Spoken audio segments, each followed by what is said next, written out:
Every summer during my childhood, I spent in Eldridge, a small town nestled in the heart of the American wilderness. The grandeur and beauty of the natural surroundings always drew me in. It was easier for my parents to send me to my grandparents' farm for 3 months than to enroll me in a summer camp. My grandfather, Grandpa Joe, played multiple roles for me. It was with him that I first caught a fish on an old wooden rod, learned to track animals by their footprints, and crafted a real wooden sword. Grandpa Joe always encouraged my endeavors, sharing the skills he'd picked up over his lifetime. The days flew by unnoticed, and the sunsets were breathtaking. When the sky blazed with shades of red as the sun dipped below the horizon, Grandpa Joe would let me climb up to the roof through the dusty attic. I loved watching the fiery disk slowly sink behind the tree line until it disappeared completely. Grandpa Joe would usually sit on the porch, smoking his pipe and keeping an eye on me, while Grandma Ruth made sure he kept me safe from falling off the roof. That summer, as usual, I arrived at the airport of the nearest town with my dad. He accompanied me to the terminal, and then Grandpa Joe picked me up in his old beat-up Jeep. "Well, look at you all grown up," he chuckled, shaking my hand. "Go on, get in the car, I'll chat with your dad for a bit." "I'm already 11, I blurted out, and after hugging my dad goodbye, I headed towards the exit. The heavy backpack on my shoulders felt like a promise of an unforgettable summer. Grandpa Joe arrived a few minutes later, tossed my backpack and bags into the back of the Jeep, and settled me into the passenger seat. The drive to the farm was familiar, with me asking Grandpa Joe questions about life. "Oh, we're doing all right, just got more chickens now," Grandpa Joe replied with a hearty laugh. Upon arriving at the farm, Grandma Ruth welcomed me with her warm, wrinkled arms, and Grandpa Joe's dog, Max, greeted me with a joyful bark. My summer on the farm had begun. Weeks flew by, with Grandpa Joe keeping me busy with chores, teaching me woodworking, taking me swimming in the local river, and occasionally waking me up for early fishing trips. I cherished these summers, away from the noisy city and its concrete giants. "Hey, look at this fish you caught," Grandpa Joe said, his voice carrying over the early morning quiet as he removed my small catch from the hook. The sun was just beginning to rise as we sat by the shore, trying not to scare the fish away with too much talking. "That's a perch. See these red fins and stripes? That's how you know it's a perch, but be careful. Its fins are sharp," he explained. By early August, I had fully embraced the relaxation of summer. It seemed like all the chores were done, and it was just a matter of waiting for my dad to pick me up at the end of the month. As I was getting ready for bed, Grandpa Joe came over to my bunk, placed his weathered hand on the blanket, and whispered, "You want to come hunting with me tomorrow?" My breath caught in my throat. Grandpa Joe had never taken me hunting before. He always said I wasn't old enough, but now he was offering. I nodded vigorously, feeling like my head might come off. "Good, you're not a fool, you've grown up," Grandpa Joe said, patting his knees. "But if I hear any whining, we'll head back to Grandma Ruth. Got it?" "Got it," I whispered, smiling. That night, I tossed and turned in bed, unable to sleep. Hunting with Grandpa Joe. What if we actually got something? I couldn't believe I was being included in such a serious venture. Finally, after envisioning the hunting trip in various scenarios and calming down a bit, I drifted off into a deep sleep. Grandpa Joe didn't disappoint. Despite his grumbling throughout the week, I packed my backpack with all sorts of things: a hand-crank flashlight, a thick blanket, a small kettle, and other essentials. After checking my backpack one last time and removing unnecessary items, we set off early one August morning with Max in tow, heading toward the vast green expanse of the forest. The forest awaited us. Tall, majestic trees stood watch over us, their trunks wide and imposing. Dry branches crunched and leaves rustled as sunlight filtered through the canopy. It felt like entering a different world, one I had only seen from a distance before. According to Grandpa Joe's plan, we would follow a trail for a few hours, then head north after reaching a dirt mound. By noon, we arrived at the mound and continued deeper into the woods. By evening, we reached a clearing. Grandpa Joe said it was time to set up camp for the night. Max ran off to explore the nearby area while we started making ourselves comfortable. "How much further do we have to go, Grandpa?" I asked. "We'll be there by tomorrow evening. We'll stay a couple of days and then head back," Grandpa Joe answered. I nervously questioned Grandpa Joe, worried he might decide to turn back. "What about boars? The big ones?" I asked. "Oh, the really big ones," he said, stretching his arms wide for emphasis. "Do you think I'm a complete fool? Going boar hunting with just you?" Grandpa Joe chuckled. "Uncle Mike and the other hunters will be with us. We won't start without them." Hearing that there would be other hunters besides Grandpa Joe and me, I sulked and stayed silent until nightfall. Grandpa Joe had misled me. I thought it would be just the two of us on the hunt. Finally, the tent was set up and the fire was going. Grandpa Joe brewed some coffee on the campfire and called me from inside the tent. "Come on, kid, let's have some coffee. You've never had this kind before, and we need to eat too." My stomach growled in protest, and after a moment's hesitation, I emerged to the campfire. Grandpa Joe was already sipping coffee from a metal mug. Max, the loyal Labrador, settled beside me, his alert eyes scanning the darkening woods while Grandpa Joe carefully placed his rifle away from the fire. "Don't worry, everything will be fine," Grandpa Joe reassured me in a calming tone as I nibbled on pickles from a jar Grandma Ruth had packed. "You know, if it were just us, Grandma would have had my head for even thinking about this trip."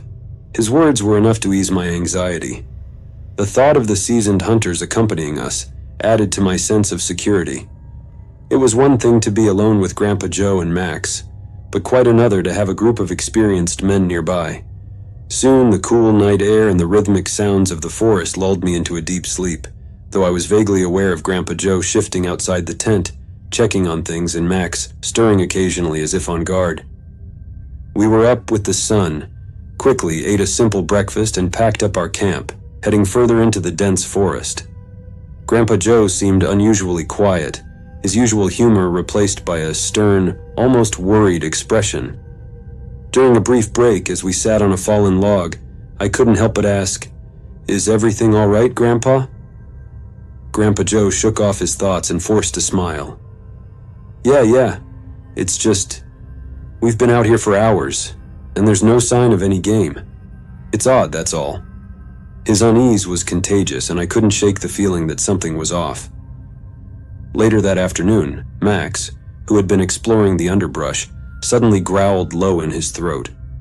We hurried over to where he was and came upon a small clearing. Before I could get a good look, Grandpa Joe quickly covered my eyes, but not before I caught sight of the grisly scene. A boar, or what was left of it, lay in a blood-soaked mess, as if it had been torn apart by something with terrifying strength.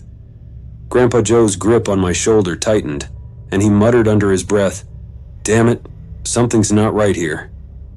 As we hurried back to our campsite, Grandpa Joe began packing up our gear with a sense of urgency I had never seen before. "We don't have time to sit around," he muttered when I asked what had happened. The sound of snapping branches drew closer, and the trees seemed to sway as if something massive was moving through them. "Kirk, get moving." Grandpa Joe's voice was sharp, snapping me out of my shock. We started throwing things into our bags, trying to move as quickly as possible. Max, sensing the danger, barked furiously and darted into the underbrush. There was a heart-stopping yelp, followed by a terrifying tearing sound. Grandpa Joe fired his rifle into the darkness, then grabbed my arm and pulled me into a frantic run through the forest, not pausing to see what had happened. Branches whipped at our faces as we tore through the woods, my heart pounding in my chest. Suddenly, I tripped over a root and fell to my knees, tears streaming down my face. Grandpa Joe knelt beside me, trying to keep his voice steady. "The forest is bigger than we thought. If that thing is what I think it is, we need to get out of here and fast." Grandpa Joe told me to stay by a tree while he ventured into the woods to find help. 10 minutes passed, each second dragging on, my fear growing with the silence. Then I heard it, Grandpa Joe's voice shouting my name. "Kirk! Kirk!" Clutching the rifle, I ran toward the sound, desperate to find him. The voice led me to another clearing, where something large and dark lay on the ground. As the clouds parted, the moonlight revealed the horror before me. It wasn't a log, but Grandpa Joe, his body twisted and broken. His head was turned at an impossible angle, one arm missing, and his face frozen in an expression of pain and shock. I let out a scream as the reality hit me, but through my terror, I heard Grandpa Joe's voice again, impossibly strong and urgent. "Kirk! Kirk! Damn it, don't cry, you hear me?" Max's barking echoed in the distance. "Kirk! Kirk!" The creature, tall and emaciated with long limbs and a skeletal frame, stood among the trees, watching me with glowing red eyes. Its body was gaunt, resembling a twisted deer or human, and its flesh clung tightly to its bones. The creature's head was deformed, with an unnaturally wide mouth filled with sharp, jagged teeth. The most terrifying part, its voice. It mimicked human speech, repeating my name over and over, blending the barking of the dog with the cries of the hunters. "Kirk! Kirk! Damn it!" I screamed, and closing my eyes fell onto my back. When I opened them, the creature had moved closer, its distorted figure now almost looming over me. My pants were wet and I felt like I might vomit. It seemed as though it would devour both my voice and me. A sharp gunshot echoed through the forest, striking a tree near the creature. It hissed in pain and retreated into the shadows. Another shot rang out, and the creature fled into the depths of the woods. I saw several people with rifles emerge from behind the trees, shouting loudly and continuing to shoot at the creature. "Damn it, Kirk, are you okay?" I barely saw Uncle Mike rush over to me before I lost consciousness. My parents arrived the next day. Grandma cried for a long time and hugged me, while everyone insisted that there had been no creature in the woods. They claimed it was just a large, aggressive animal, perhaps a bear or a wolf. I cried and yelled at Uncle Mike, but he only agreed with the adults' version. I never returned to Eldridge. Grandma moved to the city, and a year later, with the money from selling the farm, she bought a small house on the outskirts. She didn't live long, passing away from old age 8 years after the tragedy. Until the end of her life, she convinced me that it had all been a hallucination. Avoiding the topic of what happened in the forest and countless therapy sessions didn't save me from the nightmares. Every night I still see Grandpa Joe's lifeless bead-like eyes, cold and empty like those of a hunted animal, staring at me, his voice echoing in the darkness, repeating my name. I lock the door of Grandma's house and place the key under the doormat, knowing my parents will find it quickly. In the trunk of my car, a heavy duffel bag packed with supplies rattles as I back out of the driveway. The old Ford, a battered gift from my father, rumbles to life with a sense of purpose I haven't felt in years. 11 years have passed, and normalcy is a distant memory. I can't hold a job, form a relationship, or even sit in silence without hearing the relentless barking of phantom dogs and seeing those haunting, dead eyes staring back at me. I've done my research, preparing for this final journey. Through a contact in law enforcement, I secured a remote cabin deep in the woods, my base of operations. Before setting out, I visited a church I hadn't stepped foot in since childhood. I prayed for strength, gathered holy water, and purchased the largest crucifix they had, its cold metal now hanging heavily around my neck. I know my parents won't understand, but understanding is the last thing I need. As I drive down the winding, deserted roads leading back to the forest, a strange sense of calm washes over me. The GPS flickers, guiding me to a place I once swore I would never return to. But this time, I'm not a scared child. I'm a man on a mission, and the fear that once paralyzed me has transformed into a burning need for revenge.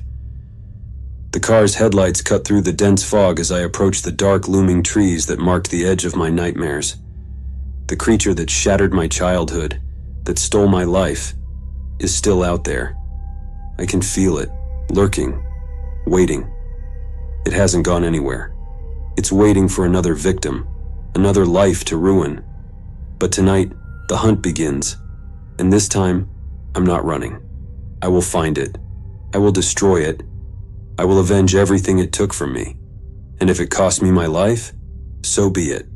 At least I'll go down fighting on my own terms. The road narrows, the forest closing in around me like a living thing. The engine growls as I push the car forward, deeper into the darkness where the final confrontation awaits. The nightmare that started 11 years ago is about to end, one way or another.